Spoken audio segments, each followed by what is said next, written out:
Gitna ng kalamidad, ang bawat lokal na pamahalaan ang palaging nangunguna sa pagsiguro sa kaligtasan ng ating mga kababayan.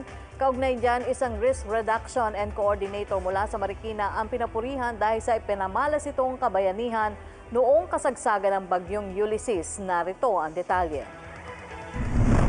Sa kasagsagan ng pananalasa ng bagyong Ulysses sa Metro Manila, walang sinayang na oras si Michael Palanas para iligtas ang mga kapitbahay sa Tumana, Marikina City. Bilang Risk Reduction Coordinator, tiniyak niya munang ligtas ang pamilya at tinulungan ang mga kapitbahay na kailangang mailayo sa baha. Mas pinili ko na unahin na i-rescue muna yung mga tao na nandito.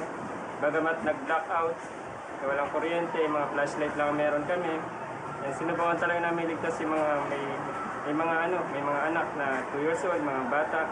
Na kasagsagan kasi, napakalakas ng hangin, napakalakas ng ulan.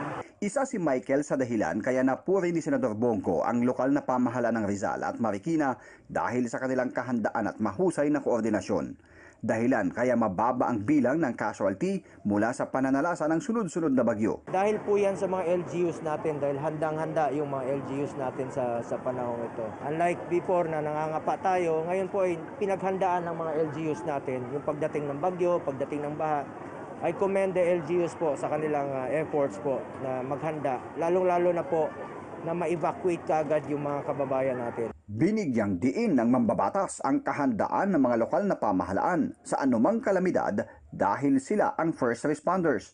Habang gumagawaan niya ang pamahalaan kung paano pa mapabubuti ang paghahanda at pagtugon sa kalamidad, kailangan din na niyang mailatag ang long-term program para lalo pang mapababa ang epekto ng mga pananalasa ng kalamidad sa bansa. Pinirmahan na po ni Pangulong Duterte yung task force para po sa mga post-rehabilitation and recovery efforts ng ating gobyerno headed by Secretary Simato and Secretary Mark Villar para po sa rehabilitation efforts ng gobyerno. Para po, ang order parati ng Pangulo, restore back to normal sea.